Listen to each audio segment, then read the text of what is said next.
Notre client vient de lancer un plan de transformation dans la division dont il est responsable. Et ça ne prend pas. Les réformes d'organisation et de processus engagés se passent bien apparemment, mais le fonctionnement réel de l'entreprise, lui, ne change pas. Les priorités ne sont toujours pas partagées, des problèmes apparaissent de qualité, de délai, qui sont en fait assez sérieux, et il nous appelle pour dénouer la situation. Nous engageons un diagnostic en rencontrant un échantillon de 30 ou 40 managers à travers toute l'organisation. L'organisation, c'est en fait un des grands fournisseurs mondiaux de solutions pour le tourisme et le transport. Notre client est responsable des divisions techniques, 4000 collaborateurs présents à travers le monde.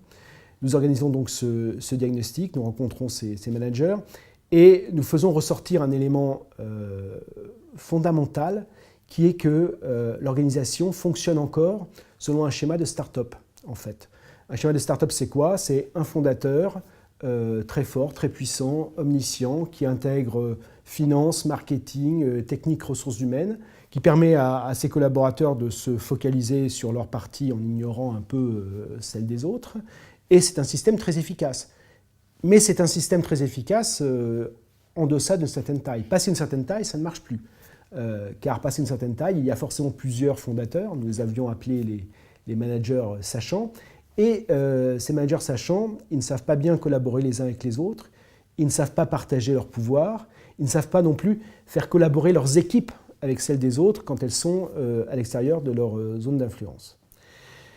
Nous avons fait ressortir donc cet élément, nous l'avons partagé et cela a permis de faire prendre conscience qu'il fallait finalement fonder le pouvoir dans l'organisation sur autre chose que cette intégration de toutes les disciplines à un instant donné, et plutôt sur plus de collaboration, plus d'ouverture.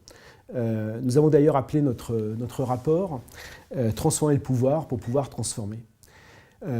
Nous avons partagé ces conclusions avec les principaux managers de l'entreprise. Évidemment, ce type de changement n'intervient pas en un jour, mais ce travail et le partage ont permis de faire prendre un pied à l'organisation, lui ont permis de partir dans la bonne direction. Et surtout, plus concrètement, ils ont permis d'installer une nouvelle direction, une direction transversale, en charge de la qualité, de l'architecture et de la gouvernance, une direction transversale qui a été véritablement l'agent des transformations ultérieures qui ont mené à plus de collaboration et plus d'ouverture.